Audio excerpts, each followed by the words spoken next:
السلام عليكم ورحمة الله تعالى وبركاته. مرحبا بكم معايا في فيديو جديد. نبدأ بالصلاة على الرسول صلى الله عليه وسلم. البنات اليوم ان شاء الله باذن الله غادي نوجدوا رفيسه او كاين اللي تيقول ليها المرشوش، يعني مغربيه اصيله على حقها وطريقها وبواحد المكون اللي هو صحي 100%. هنا كنحتاجوا واحد القصعه او القصريه، كل واحد شنو تيقول ليها.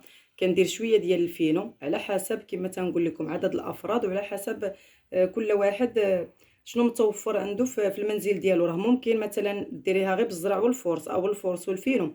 المهم هاد ثلاثه المكونات كيجي الملوي ديالها تبارك الله رائع. هذا الزرع مغربل، يعني كنحيد منه النخاله ديالو، ديك النخاله الغليظه، تنخلي شويه ديال الحمراء مع الزرع. هنا الفينو اللي معروف بسبيسيال، هنايا الفورص رطب. البنات كناخذ هاد المكونات هادو بثلاثه، كنغربلهم، يعني الا كانت شي حاجه ما مغربلاش كنضيف ليهم شويه ديال الملحه، وكنعجن المكونات ديالي بميها دافيه. بسم الله، نبدا على بركه الله. كنحاول نخلط هكا المكونات ديالي ناشفين، ومن بعد كنبدا نضيف الماء شويه بشويه. الاخوات، كنحط العجينه ديالي كنخليها كترتاح بشويه عليها، وكناخذ واحد الكوكوط، طريفات ديال الدجاج مقطع على حسب كل واحد يدير الكميه اللي متوفره عنده. الدجاج غسلته مزيان. كناخذ البصله، وهنايا مكونات الاساسيه: الحلبه والعدس والثومه. المهم الحلبه نقيوها مزيان والعدس وغسلوهم. الثومه حاولوا 3 أو 4 ديال بحال هادو، تقطعوهم طريفات في الكوكوط، وهادو كنلوحوهم هكا صاينين. بسم الله. كناخذ الدجاج ديالي كنوضعوه في الكوكوط. هذه هي المرحله الاولى. حاولوا تتبعوا معايا الفيديو حتى للاخر. راه البنات لا تبعتوا هاد الطريقه هذه راه تبارك الله كتجي بنينه. كندير تقريبا معلقه ونص د البزار. هاد الرفيسه راه كتبغي العطريه الصراحه تكون شويه زايده. سكينجبير تقريبا 2 معالق. الخرقوم البلدي 2 معالق. بالنسبه للملحه حاولوا ما تكثروش الملحه حتى تغلي ديك الكوكوط ديالكم بداك المرقه ديالها، وذوقوا لحقاش الدجاج كنكونوا غاسلينه بالملحه. كناخذ زيت العود فقط او زيت الزيتون، كنضيف القليل منه،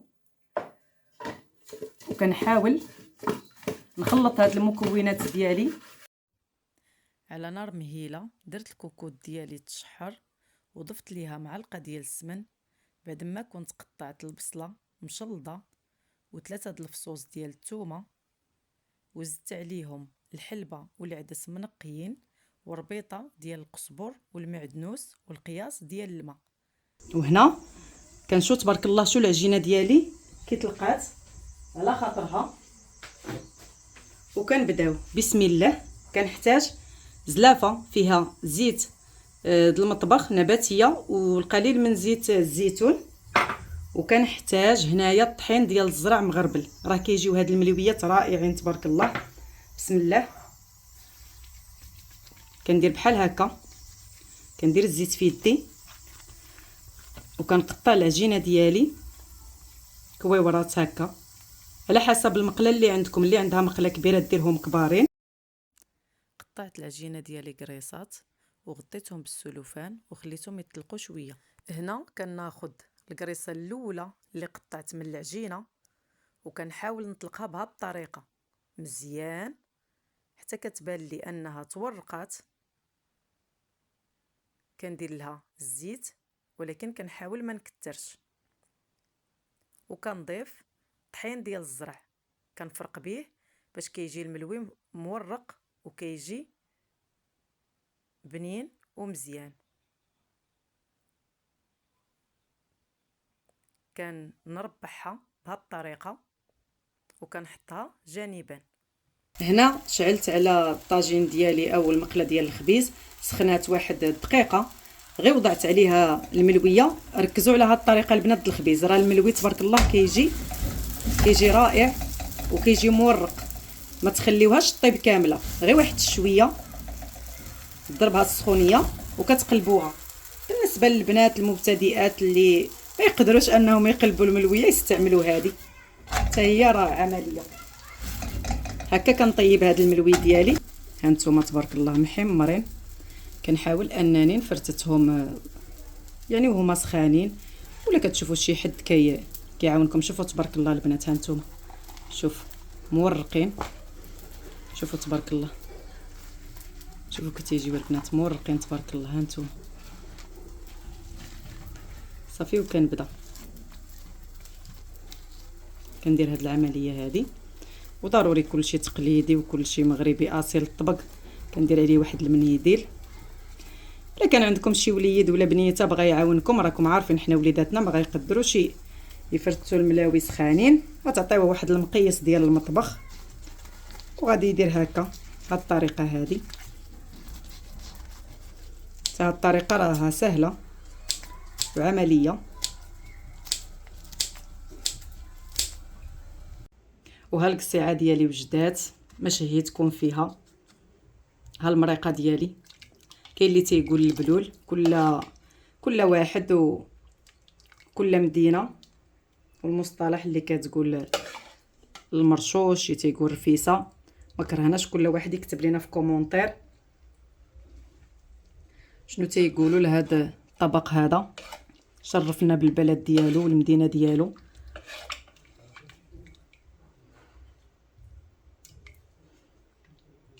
كنقدم الدجاج ديالي بهذه الطريقه هذه، وكنبدا كندير المريقه ديالي.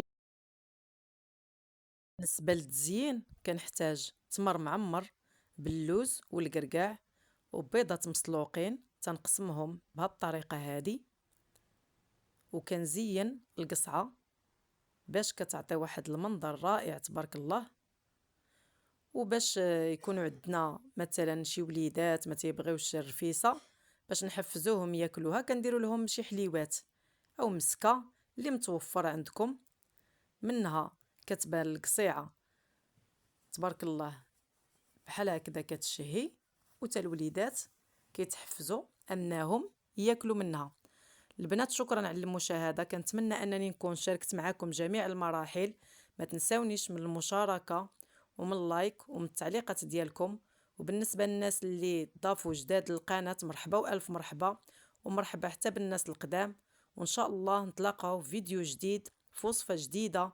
ديما البساطه قناه العائله وما هو سهل وبسيط. وشكرا لكم على المشاهده وعلى المتابعه وعلى التعليقات الزوينه ديالكم.